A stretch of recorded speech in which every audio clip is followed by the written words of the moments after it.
Okay, Eric, hit us with a Star Trek trivia, please. Okay, guys. This one is the first one where I'm going to transition us over to the next generation. So we're going to be in the next generation for a little while. But in looking at these early next generation questions that are all so remedial that I am skipping forward a couple of pages to, let's do this one. This is question 320. And the question asks, where was Dr. Crusher during the second season? A, on Caldos 4. B, head of Starfleet Medical. C, on sabbatical. Or D, on Risa.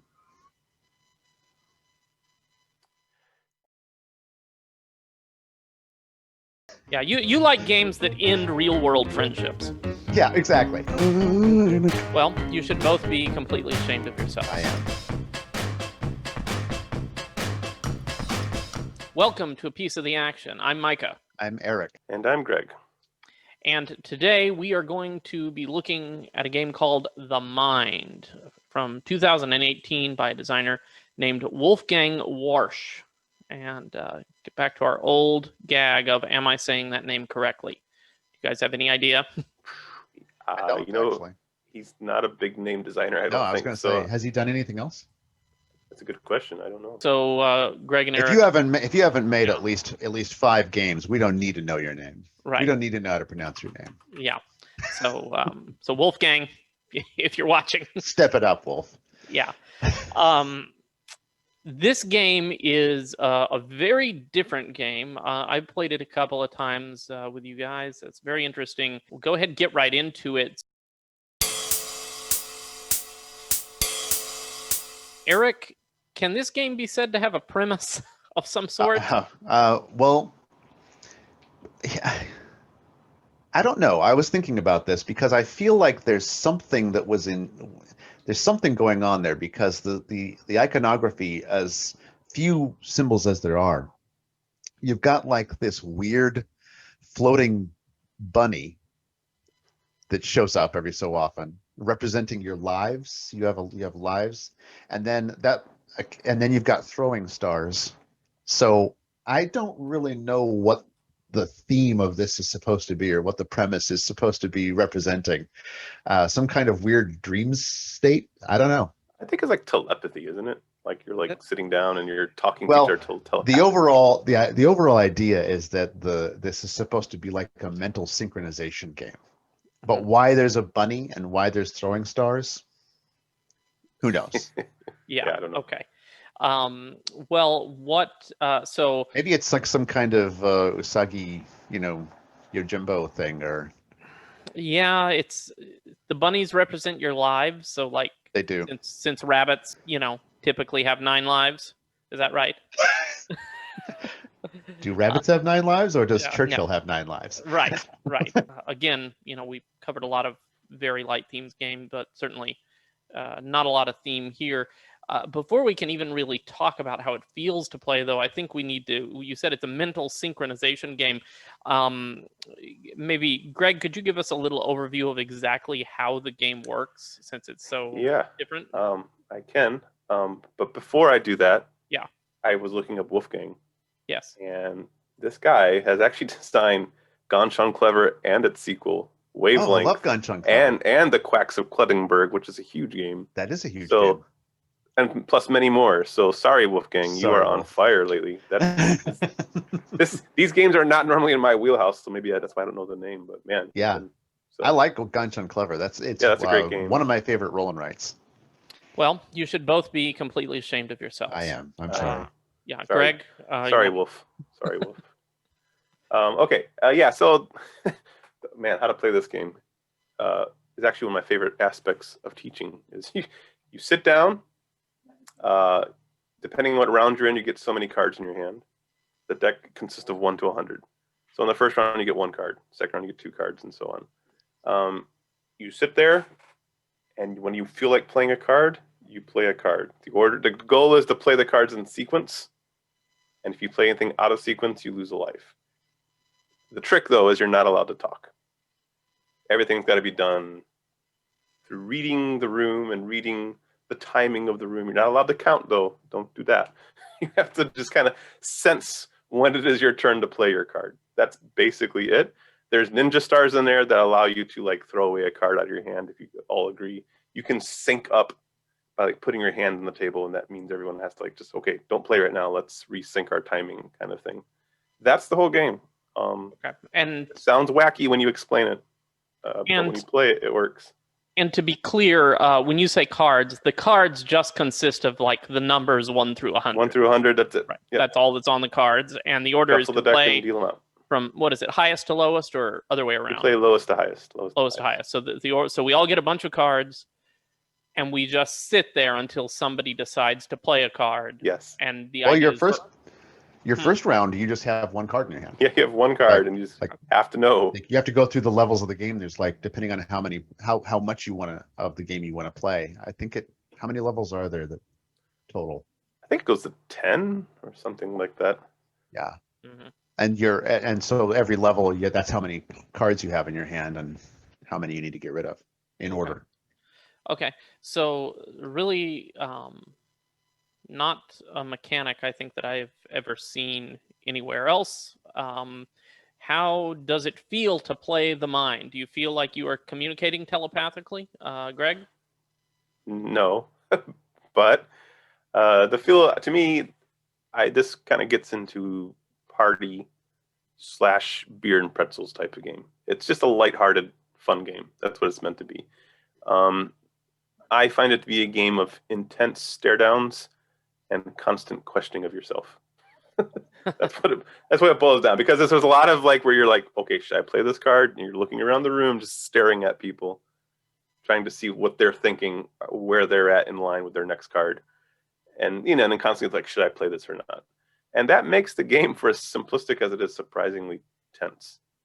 Like one mistake cost you a life. So if someone has a 54 in their hand and you play the 55, that's a whole life. So mistakes feel huge. So the consequences are high, it feels. So yeah, it's a lighthearted but tense game. Mm-hmm. Okay. Eric, what about you? I don't know if we've said this explicitly yet, but this is a co-op.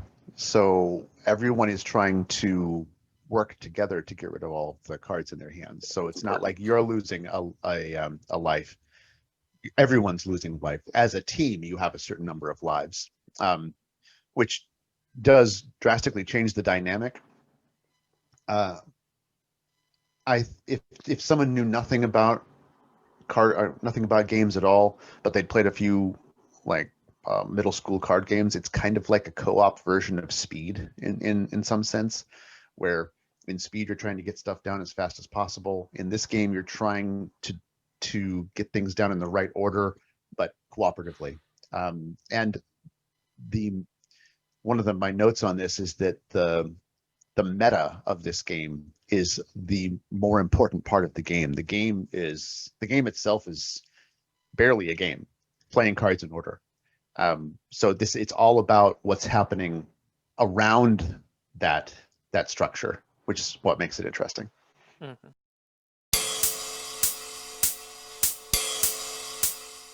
Okay, very good. So, so since it's a co-op game where you can't talk during the game, and I assume other sorts of communication are out, gestures and stuff like that too, right?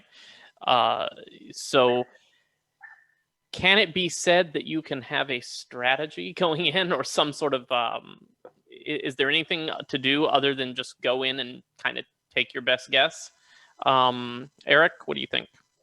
No, there isn't any strategy. There's not even any tactics. I mean, it's just playing what trying to get a feel for the distribution probabilities. So, I mean, if you really wanted to get good at this game, you could study distribution probabilities, I guess. Even in the sense of like psychology, there's not a lot there, even in that sense, because there's a little bit like if you're playing with somebody who's really twitchy, that would change the way you play the game, I suppose. But really, it's all about probabilities, distributions, and trying to get your head around how many cards are in play. I will say that one thing that is good to remember, just as a general rule, is that as hand sizes increase, remember that the relative in-game distance between cards shrinks quicker than you might think. So I've seen people sitting around with this card, we're on level 3, and they're sitting around with this this card in the 80s when there's a like 71 card out, and they're just waiting because they think, well, 70 to 80. Certainly someone has a 72 certainly through has 79. somebody, yeah, but as the hand size increases, that changes dramatically, because everybody's getting an extra card. So there's so much more information out there that a lot of times newer players will forget that. Okay. All right. Greg, you have anything to add there? Strategies in the mind. No. I would say the moment you start looking for strategies here is the moment you've killed this game.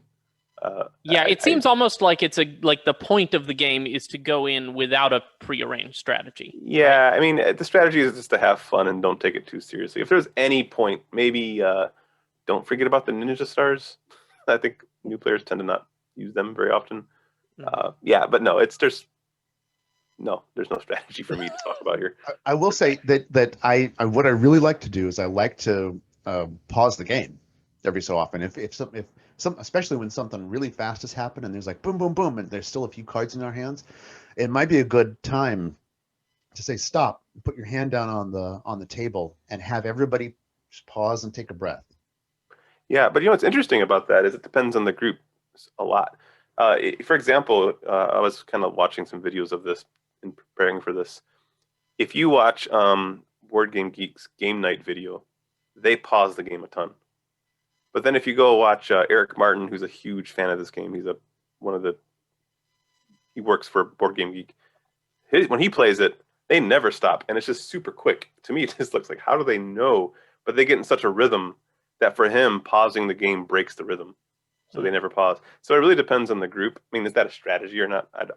It's barely one. I mean, it's more like knowing your group and reading the people. Okay.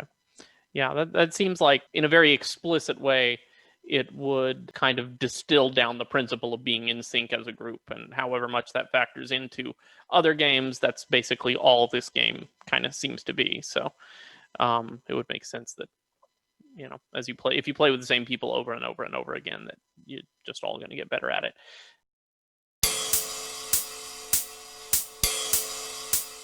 So let's talk then about, what do you guys like about the Mind? What do you think that the Mind does well? Eric? My number one thing that I like about this game is the high five factor. There are moments in this game where everything just syncs up and you play 6 cards in quick succession that you couldn't have planned it better, and it all works out and everybody's just gasping at what just happened, and that is an amazing feeling. So when that happens, that's really, really good. It's also a fantastic filler game because it can literally be played. I don't know if you recall, I can't remember what video we talked about this in, but one of my problems with fillers is when they go too long. We talked about it in Love Letter. Mm-hmm. So in Love Letter, that's a great filler because you can play a round of that in 5 minutes. And same thing here, you can play it in 30 seconds. So you can play a bunch of hands of this real quick. And the co-op aspect of it makes it ridiculously accessible, even to like the most casual player. So it's very easy to get on the table, very quick to play, and has some fantastic moments to it. So that's the main thing.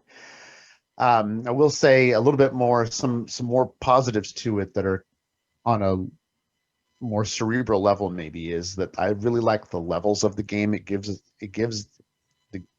players a strong incentive to play again, because, oh man, we almost got to level 6 this time, so there's that. It's hard to call this a game. It's more like an experiment in a sense, because the rules are so simple. But in the process of that experiment, there's some interesting things that you can learn about people. You can learn how easily they get upset over small things. Somebody plays a card out of order, and it's like, you shouldn't have. So Yeah, I'm not sure that goes in the positive column, but okay. No, but you can. But it's kind of. I like games that. Anybody who's played an RPG with me knows that I like to push people's buttons. Yeah. And so I enjoy games. One of my favorite games of all time is Diplomacy. And the reason I like that game is I like to watch how people react under the pressure of diplomacy. Yeah, you like games that end real world friendships. Yeah, exactly. Right. Or start them. I know. But yeah. But a game like this, you can see how people behave under pressure. Like, are they good when things are really clicking along and there's this can be a quite stressful game. How do they respond there? It's also an interesting game when it comes to calibration because you have to wait. It's a game about in prolonged periods of patience and then fast action. So it's a really interesting game. There's a lot to like about it. The throwing stars are another aspect that, like, you could learn how people deal with there's only one resource in the game, and that's the throwing stars. Are people liberal with them? Like, level 2 and I want to use the throwing star, or are they more reserved? So. Okay. All right, great. Greg, do you have anything to add that he didn't cover? What do you like about the Mind?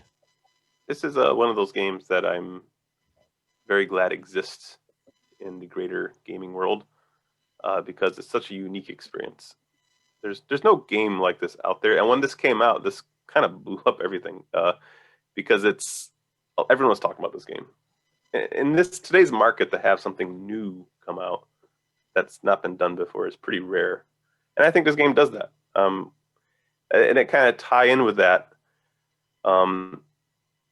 I like how when you explain the rules, they don't really make sense. Micah, you haven't played this game, right? I played it once or twice. Oh, okay.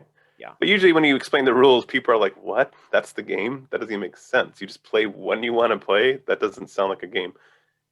But when you play it, it all starts to click. And I love that blank look on people's face when you explain it. And then the realization that, oh, this works. I think it's cool. So Eric Martin, I mentioned him earlier, he has a famous line. You see it on the marketing material where he says, the mind invites you to participate in the performance of a magic trick. And that's really what it feels like, right? It's like, it doesn't make sense that it should work, but it does. Now, I think that quote applies more than he thinks it does, which I'll come back to in a bit. But okay. Anyways. All right. But it absolutely does have that feeling of that it just works when it doesn't seem like it should based on the rules. Okay, cool. All right, well then, what do you guys wish that the Mind had done better? What are some negatives for the Mind? Greg? So I'm going to break some things down, and everyone that loves this game is going to be like, what are you doing? Just enjoy the game. It's simple. Enjoy it on a surface level. Don't break it down too much. But I don't know. And you say nuts to those people. I do. I can't help it. It's the way my brain works. I can't help but look at the nuts and bolts of things when I'm playing it. So if you're not that kind of a person, you can ignore all that I'm going to say and just enjoy this game on a very simplistic level that it was meant to be enjoyed on. But I'm going to go back to that quote. Eric Martin said it's like a magic trick, and I agree with that in more ways than one. Card tricks are actually something I enjoy. I'm not good at it, but I like practicing on them. And one of the rules with card tricks is you don't explain how you do the trick afterwards, right? Because as soon as you see how the trick functions, it loses all its magic. So this game is like that. You don't want to examine it too much because nothing magical is happening here. It's just people's internal chronometers lining up. That's right. That's really all that it is. And then on top of it, the game has this thing where it says, don't communicate. No secret signals, nothing like that. You're not allowed to communicate. But show me a game of the mind. And again, this is where I'm overly examining things, and I know. Show me a game of the mind where people don't do this business with the cards. The slow pull out, or the put the cards on the table and just like cross their arms. that's signaling. You are communicating when you do that. And anytime that a game has that blurry line with communication, it always kind of rubs me the wrong way. Because I'm like, well, that's communication. We're not allowed to do that. Mhm. It kind of reminds me of when I was a kid. I read this. I think it was a science fiction short story, and I remember nothing about the short story, but I remember this concept in it because I always thought it was cool. It was I believe it was like these humans on an asteroid, and they were like slave labor for this like alien race. And the humans would go into the mess hall to eat dinner, but they weren't allowed to talk, like ever. So the humans created this language based upon normal looking gestures. So like holding the fork a certain way meant something. Putting the fork in a certain speed in your mouth meant something. And a certain part of your mouth meant something. Scratching your ear meant something. Moving your hair meant something. The way you blinked meant something. And so when the aliens looked at the humans eating, it just looked like normal eating. But the humans would be having like this whole conversation. And I believe the whole story, they like basically plotted a whole takeover of the asteroid via that communication, which is an awesome idea. I love that idea. But to me, that's the mind, kind of, because I believe you're creating certain sign language. But the question is, it can't look like a language, because if you go too far, I can't say, hey guys, my next card is a long ways away, but I can do the slow pullout Mhm. as a sign. And I know. So to me, sometimes this game is more about what does your group allow as communication, and less about wowing you with telepathy. It kind of reminds me of another game, actually similar thing, is Hanabi. So if you played Hanabi, there's a whole, you can only give like one clue. You can say, this is a red card, this is a 3 or something like that. And inevitably over time, an unspoken language builds up, and people like point at a card and go, this is a 3. They'll like emphasize it, and that means something. Those are extra clues. Mhm. The thing about Hanabi is you can go online and you can play it without that communication. In fact, I think it works better that way. And I'm always curious, like I've always wondered, like, okay, what if we could play the mind online? Would that work at all? If you had like a no lag game where you're playing at the same time through just pure timing without you actually counting down in your head, could the mind work? I don't think it'd be fun, but I'm curious if it would even really work that well. I think there is an app version of the mind. Is it? Let me check it out. I just can't even imagine that would be fun if it existed. Neither can I. I just think as an experiment that would be interesting Yeah. to see. So Yeah, you're there's- saying, so it sounds like you're saying that a large part of the fun of this game comes from the group sort of spontaneously developing this surreptitious language that we all know we're not supposed to really use, and seeing how far we can get with it. I don't know if that's where the fun comes from. I just think. Well, that's but you're saying where, the game would be not I be don't. fun I don't. without it. Well, I mean, the game is fun because it's a social game. Mhm. If you remove the social element, Mhm. the game is fun, like Eric was talking about, when you like pull cards out a certain way, and you get 6 in a row, and then everyone goes, "Oh, that was amazing!" That's the fun. If you're Mhm. not in the same room, you're not going to get that. But I wouldn't be fun for that reason. You wouldn't have the social element going on. Okay. But I just wonder if it would work without that communication. I think the game tries to make you believe everything is happening via internal timing, but I don't think that's the case at all. Maybe with Well, some it probably good. would work to a degree, but just not as well, right? Because if Yeah. you get help with the extra communication, then if you're cut off Sure. from that, you do worse, right? Sure, but I'm just curious how much worse. Yeah. I'm just curious how much that unspoken communication is actually at play in this game. Sure. And again, this isn't. I'm overstating this. I know these are just me breaking things apart. Yeah. If you want to go fishing for things to quibble about. I mean, it's not fishing. I don't. It's a thing that exists. Okay. Some people respond differently to this than others. All right. Mhm. So, Okay. FYI, that's why the game works. It's people crossing their hands and doing this. It's not some crazy magic. That's what I mean. It's like a magic trick. If you examine it, it's not as interesting anymore. I just don't find that to be super interesting, I guess. And another thing, like a magic trick, you only perform it one time. You never perform it over and over again because it loses its magic. And for me, anyways, this game works great on first play. I said I like this game, the fact that I like watching people's eyes go, wow, this actually works. But then after that, I'm kind of done with it. Do you own this? No, but Okay. I've played it a few times. I've gotten this out at the board game shop and Mhm. played this with people too. Okay. So I just feel like, it's one of those, in that way, I know this is a bad word to use, but it's a gimmick in that way. Mhm. Like I pull it out, it's fun, it blows people's minds, like, wow, that actually worked. And then I'm done. We move on to something else. I Yeah. guess. It's not a game that I would, and that's not meant to be, but it's not a game I would devote a game night to, obviously. I guess it's the difference between like the music you play in the background at a party, which is just aiding the party kind of, and the music that you sit down by yourself with headphones on and just like dig deep into.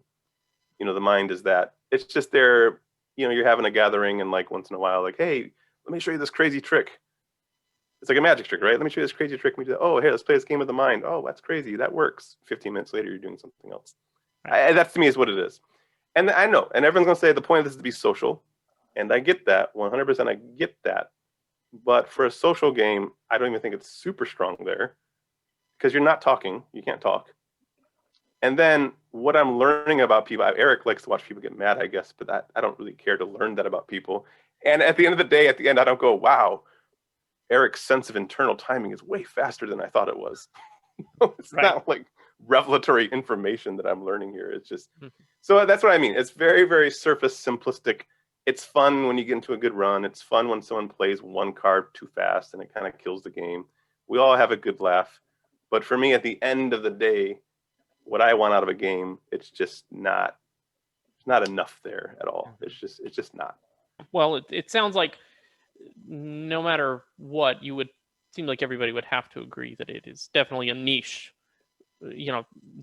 type game. That it sort of does like like you Yeah, said, and I you said get that in the it, goods. That's right? the thing I like about it, is doing Yeah, something that it's nothing else does. So and sort of singularly does like just this one thing, and however much mileage you get out of that one thing, that's all there is. So, okay, Eric, what about you? What were your negatives for the mind? Yeah, I'm going to repeat a little bit of what Greg says here. I agree that there's this weird thing that happens where the game is more fun if players break the rules a little bit and do some surreptitious communication. If that doesn't happen, then this game has the same problem as Codenames, where Codenames is this party game where nobody can talk, and the mind is this beer and pretzels game where everybody's just supposed to sit there like a brick wall. But there's laughs and fun from a person kind of like, oh, I'm ready to put that card down, but I'm not. There's something there to that, and that what I'm saying is that the bad comes in because there's a cognitive dissonance there with should I play the game the way it's written, or should I play the game the way that's fun? And I think most people are going to play the way the game is fun, which is fun, but it's there. But if Another you could downside. argue if they're doing that, then they're not really playing the game, right? They're doing Sure, something yeah, else. that's the problem. Yeah. Yeah. Another big problem is it's just not complex. It has about the same complexity as the game of Go Fish. So, that's the downside for me. I like more complex games. Another one that I think this is a specific instance of something Greg was maybe talking about. There's an easy way to break this game. And it's just before you start playing the game, before you've adhered to those rules, just everybody decides that as soon as they take their hand away and the game starts, just start counting down from 100, 1 second per, and every time you hit a number, and they even talk about this in the rules that you're not supposed to do that, but you can do it. What are you going to say, Greg? I was going to say the rule book says you're not supposed to count down, which is a weird rule to me. But even internally inside your head, you're not allowed to count down, because it would break the game if you did. So you can't. It's interesting that a board game rule book would mandate your thoughts, right? seems an interesting scope of authority that it presumes. Well, it's like, hey, let's watch this. It's a game about telepathy, so you're learning how to control your thoughts, so people can't read them. Okay. It's like when you live in a world with telepaths, you got to control your thoughts. Okay, Greg's talking this about is a very thematic game. Greg's talking about how it's like watching a magic trick done. Well, it's like doing one of those magic trick things where somebody is like reading you mentally is the idea, and they're trying to guess the number that you're thinking. But by saying ahead of time that, but you can't think of the number 7 or 2. You can't think of those two numbers, but you can think of any other number between 0 and 10. You know, it's like, Yeah, Right. it's a weird rule, but it's like one that's absolutely necessary because the whole game would just break if you didn't have that rule. So it's a weird case. So the game works if you don't use that rule, but because that, or not rule, but if you don't do that, but because you can, it kind of soils the whole experience for me just a little bit. And I just think that that's a particular instance of what Greg is talking about with the extra communication stuff. Yeah. A particularly egregious version of it. Yeah, and that's why I was asking before about strategy, how it seems like you kind of can't go into it with the strategy, because even if it wasn't counting down or whatever, it's like, it seems like you could all ahead of time agree on some sort of convoluted procedure which would allow you to, you know, default into some sort of information exchange or Yeah, something. You know, and- like that would the forming of a strategy would be a preemptive exchange of information that seems like it would go against the spirit of what the game is trying to do, is what I was thinking. Exactly, and that's what I mean when I said that trying to have strategy with this game kills the game. Yeah. The moment you start coming up with that subliminal communication, like, okay, when you pull the card out of this mount, that means you're 10 away. You know, I mean, you could do all that and create the language, your unspoken language intentionally, but that's not the spirit of the game. If you're going to do that, you better make sure that you're doing it in order to rise up against your alien overlords and not win a game of the mind. Right.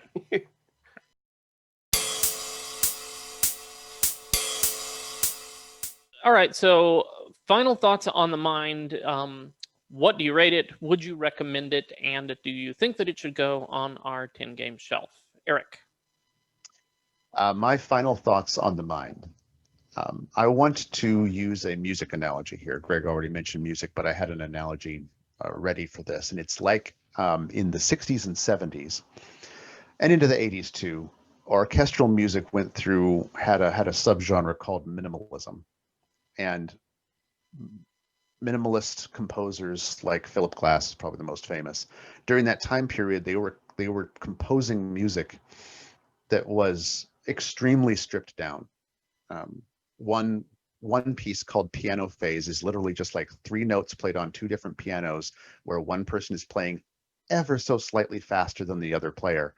And as those 3 notes shift and phase out of sync with one another, it creates interesting harmonies and melodies. Well, if anybody's ever listened to a great deal of minimalism, and there's people out there that love minimalistic music, but for the most part, a lot of it is unlistenable. Like, it does one thing, it's very interesting what it does, but then, you know, you try to listen to it for Piano Phase, that particular piece is like 10, 15 minutes long, I think. It starts to grate on you. And so what was good about minimalism, the minimalistic movement, is that people then took what they learned, the skills that they honed from that, and were able to reintroduce some things from the classical period and the romantic period of orchestral music composition, and apply that to very interesting neoclassical, neo-romantic style music that I love. So we couldn't have that without, you know, the experiments that took place during the minimalistic period. Same thing kind of, I feel like, with this game. Most games that you're going to get these days are reiterations. Most games that are going to be that are going to hit the shelf, you could buy them in different forms in 3 or 4 other types of games. That is not the case with the Mind. The Mind does something new, but it does one thing in a very, very focused way that loses its appeal rather quickly. But I think that having the Mind around is good, because we'll then be able to re-implement more robust game mechanics in and around that feature, that thing that the Mind brought, and we'll get very interesting games that probably couldn't have arisen had the Mind not been made. So I think it's valuable, and for the time being, I actually think it's fun. I don't think it's going to be fun if I played it all the time. I wouldn't think it was fun, but I actually rate this a 6. I think it's slightly better than an average game, and that'll probably go down with time. But currently, I rate it a 6. Okay, and on the shelf or no? I would say no. I think that as much as I do enjoy the emotional rush that comes from playing the mind, I think that the negatives outweigh the positives, and I would rather play a filler like Love Letter. Okay, all right. Greg, what about you? Yeah, I agree with a lot of what Eric said there. For me, it's interesting in small doses. Now, I think if we were going with if I rated things on the Board Game Geek scale, this would be a 5. But with the scale that I'm using for this video series, I think I give it a 6 too, actually. Because for me, 6 and 7 are that range of, if I owned it, would I ever intentionally pull this out for certain groups? And I could totally see that. If we were having people over who don't play any games whatsoever, and I wanted to show them this neat idea that doesn't make sense, it's easy to teach, we can play in 15 minutes, I could definitely see pulling this out once in a while. We play a game or two and I put it back, So for that reason, I would give it a 6. It's a cute game. That's what it boils down to. Yeah, I agree with Eric. It's a fun experiment, but it's not a game that I want to play all the time at all. So, okay. And no, it doesn't belong on the shelf. Because for a 10-game shelf, this is, even if I liked it, I think it's entirely too niche to be on a 10-game shelf. So, okay. All right, there we go. So those are our thoughts on the Mind. I think if you haven't played it, if you get an opportunity to, it is a very unique experience. But whether it's something that you're going to permanently find a home for, or have a lot of fun with, kind of remains to be seen. But those are our thoughts on the Mind. What are we talking about next time, guys? Have you guys figured it out? Yeah, we got High Frontiers on the list. High Frontier. That's the big crazy one, right?